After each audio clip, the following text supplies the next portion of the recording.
بسم اللہ الرحمن الرحیم۔ رمضان المبارک کے مہینے کو قرآن پاک سے اور قرآن پاک کو رمضان المبارک کے مہینے سے ایک خاص محبت ہے۔ رمضان ہی کا مہینہ ہے جس مہینے کے اندر اللہ رب العزت نے قرآن پاک کو لوح محفوظ سے آسمان دنیا پر اتارا۔ اللہ رب العزت قرآن پاک میں فرماتا ہے اِنَّا أَنزَلْنَاهُ فِي لَيْلَةِ الْقَدْرِ کہ ہم نے اس قرآن کو لیلۃ القدر میں اتارا ہے۔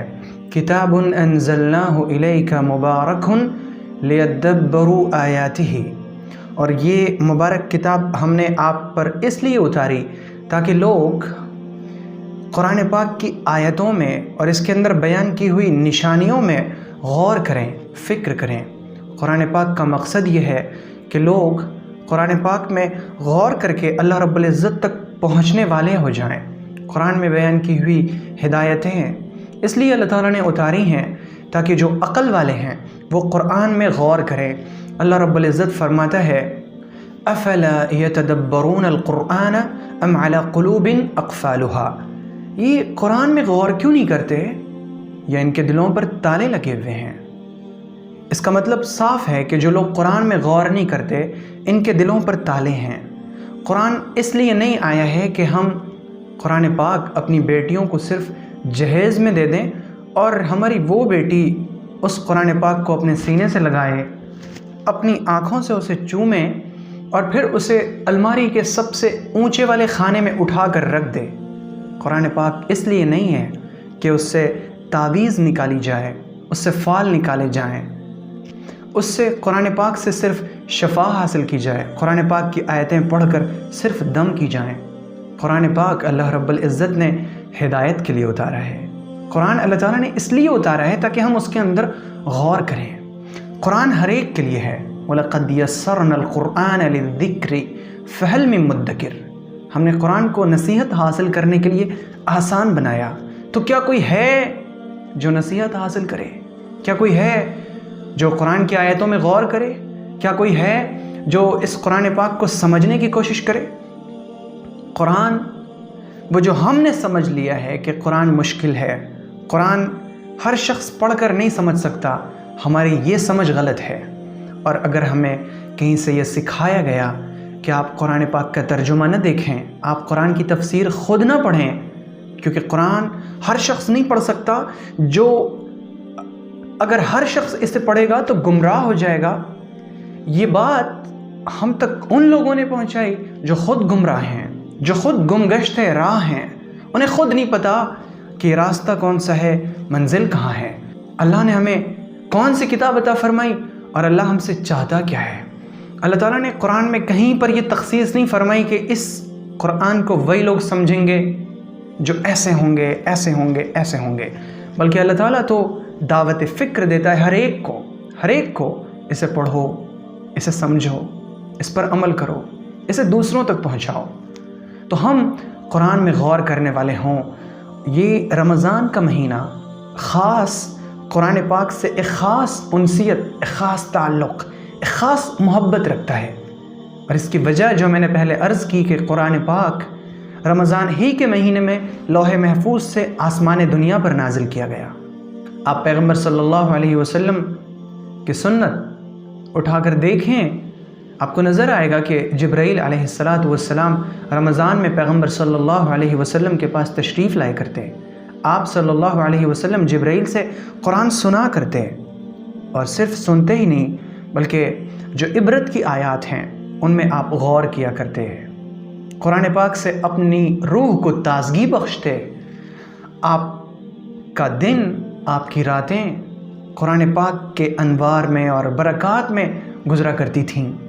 قرآن پاک کو پڑھنا، قرآن کو سننا، قرآن میں تدبر کرنا، اس کی آیتوں میں غور کرنا، عبرت کی آیتوں میں غور کرنا، جہنم کے ذکر پر جہنم سے پناہ چاہنا اور جنت کی آیتوں میں اللہ رب العزت سے جنت طلب کرنا، یہ ہمیں نبی صلی اللہ علیہ وسلم کی سنت سے ملے گا۔ رمضان کی یہ مبارک ایام ہمیں یاد دلا رہے ہیں کہ انہی دنوں میں قرآن پاک نازل ہوا۔ قرآن پاک کے نزول کے ایام کی ہمیں یاد دلائی جا رہی ہے، اور ہم سے تقاضا کیا جا رہا ہے کہ ہم قرآن پاک کو اپنے شب روز میں لائیں۔ پیغمبر صلی اللہ علیہ وسلم نے فرمایا اقرأوا القرآن فإنه يأتي يوم القيامة شفيعا لأصحابه، قرآن پاک پڑھا کرو، کیونکہ جب قیامت کا دن ہوگا نا تو قرآن اپنے پڑھنے والے کے حق میں سفارش کرے گا، پڑھنے والے کے حق میں۔ الہی اس نے مجھے پڑھا تھا۔ آپ تصور کیجئے کہ یہ شفاعت کتنی بابرکت ہوگی، کتنی بابرکت شفاعت ہوگی کہ قرآن جو اللہ کا کلام ہے، اللہ کی مخلوق نہیں، اللہ کا کلام، اللہ کی گفتگو، اللہ کی بات، اللہ کے صفت کلام کا مظہر، یہ اللہ تعالیٰ سے سفارش کرے گا، الہی اسے بخش دے، یہ مجھے پڑھا کرتا تھا۔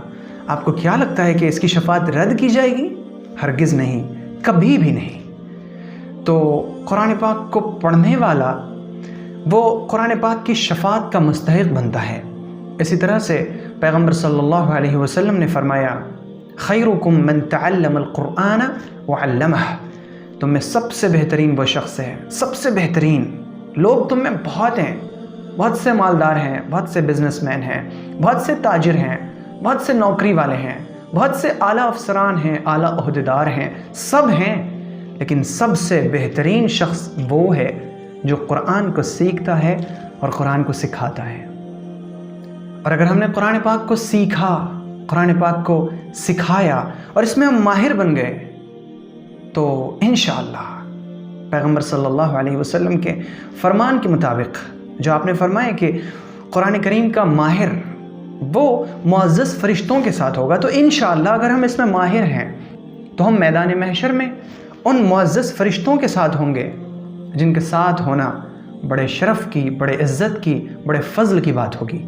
اور اگر ہم اس میں ماہر نہ بن سکے، اٹک اٹک کر پڑھتے رہے، تو پیغمبر علیہ السلام نے فرمایا والذی یقرأ القرآن وهو یتعتع فیہ لہ اجران، کہ جو شخص قرآن کو اس طرح پڑھتا ہے کہ اس میں اٹکتا ہے، یہ کیا ہے، یہ کیا ہے، رکتا ہے، پھر بڑھتا ہے، پھر رکتا ہے، پھر آگے بڑھتا ہے، اس سے پڑھا نہیں جاتا بہت اچھی طرح سے، لہو اجران، اسے 2 اجر ملیں گے۔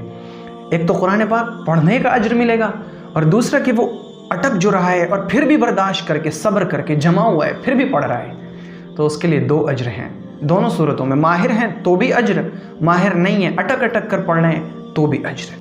ہمارا حال اس مہینے میں یہ ہونا چاہیے کہ ہمارے گھروں میں قرآن پاک کی تلاوت یوں ہو کہ اگر ہمارے گھر کے پاس سے کوئی شخص گزرے تو اسے شہد کی، مکھی کی بھنبھناہٹ محسوس ہو کہ آوازیں کیسی آ رہی ہیں، وہ ہمارے قرآن پاک کی تلاوت کی آوازیں ہوں، ایسا ہمارا ماحول ہو۔ آپ سلف صالحین کے زندگی کو اٹھا کر دیکھیں، جیسے ہی رمضان المبارک کا مہینہ آیا کرتا ان کی زندگی میں قرآن اس طور پر داخل ہوتا کہ باقی عام کام نکل جایا کرتے اور ان کی ساری مشغولیتیں قرآن پاک کے ساتھ ہوا کرتی تھیں۔ صحیح روایت میں ہے کہ پیغمبر صلی اللہ علیہ وسلم کے سامنے سیدنا ابن مسعود رضی اللہ تعالی عنہ نے سورہ نساء کے شروع کی آیتیں پڑھیں۔ جب عبداللہ ابن مسعود رضی اللہ عنہ اس آیت پر پہنچے فَكَيْفَ إِذَا جِئْنَا مِن كُلِّ أُمَّةٍ بِشَهِيدٍ وَجِئْنَا بِكَ عَلَى هَؤُلَاءِ شَهِيدًا، تو اس وقت کیا صورتحال ہوگی، یعنی قیامت کا منظر کھینچا جا رہا ہے اس آیت میں کہ اس وقت کیسا لگے گا۔ فَكَيْفَ إِذَا جِئْنَا مِن كُلِّ أُمَّةٍ بِشَهِيدٍ، اس وقت کیسا لگے گا جب ہم ہر امت سے ایک گواہ لائیں گے۔ وَجِئْنَا بِكَ عَلَى هَؤُلَاءِ شَهِيدًا، اور اے محمد صلی اللہ علیہ وسلم ہم ان تمام پر آپ کو گواہ بنائیں گے۔ پیغمبر علیہ السلام نے فرمایا حسبک الان، حسبک، بس کر دو ابن مسعود۔ حضرت عبداللہ ابن مسعود رضی اللہ عنہ فرماتے ہیں کہ میں نے دیکھا پیغمبر صلی اللہ علیہ وسلم کی آنکھوں میں آنسو تھے۔ اور صحیح روایت میں ہے کہ ایک صبح پیغمبر علیہ السلام نے اپنے ایک صحابی حضرت ابو موسیٰ اشعری رضی اللہ عنہ سے فرمایا کہ کاش تم نے مجھے رات میں دیکھا ہوتا، میں تمہاری تلاوت سن رہا تھا۔ لقد اوتیت مزمارا من مزامیر آل داود، آل داود کے جو مزامیر ہیں ان میں سے تمہیں ایک مزمار عطا کیا گیا ہے، تمہیں ایک خاص لہن عطا کیا گیا ہے حضرت داؤد علیہ السلام کے لہنوں میں سے، ان کے خاص پڑھنے کے طریقوں میں سے تمہیں ایک طریقہ عطا فرمایا گیا ہے۔ تو یہ سن کر حضرت ابو موسیٰ اشعری رضی اللہ عنہ نے فرمایا یا رسول اللہ، اگر مجھے پتہ ہوتا کہ آپ سن رہے ہیں لَحَبَّرْتُهُ لَكَ تَحْبِيرًا، تو میں اور زیادہ خوبصورت انداز میں پڑھتا کہ وہ ذات سن رہی ہے جس ذات پر یہ قرآن پاک نازل ہوا ہے۔ سیدنا عمر رضی اللہ عنہ کی عادت شریفہ تھی کہ صحابہ کرام جمع ہوتے تو آپ حضرت ابو موسیٰ سے فرماتے ذکرنا ربنا، ہمیں ذرا ہمارے رب کی یاد تو دلاؤ۔ چنانچہ وہ قرآن پاک بہترین انداز میں پڑھا کرتے اور تمام صحابہ کرام ان کی تلاوت سنا کرتے تھے۔ یہ صحابہ کرام کا پیغمبر صلی اللہ علیہ وسلم کا معمول تھا۔ آپ ان معمولات پر نظر ڈالیے اور پھر ہم اپنی زندگی کا جائزہ لیں۔ ہماری زندگی میں کیا ہے؟ ہم اگر بیوی ہیں تو اپنے شوہر سے قرآن کی تلاوت سنیں، انہیں اپنی تلاوت سنائیں۔ ہم اگر شوہر ہیں اپنی بیوی کو ہم قرآن سنائیں، وہ ہمیں قرآن سنائیں۔ ہمارے بچے ہیں ہم انہیں قرآن سکھائیں۔ قرآن سیکھنا اور سکھانا اس مہینے کا ہمارا خاص مشغلہ ہو، ہمارا شغل وہ قرآن ہو، ہماری مصروفیتیں قرآن میں ہوں، ہم قرآن کے لیے ہوں اور قرآن ہمارے لیے ہو، تب ہی ہم اس مہینے کو، اس مبارک مہینے کو وصول کرنے والے ہوں گے۔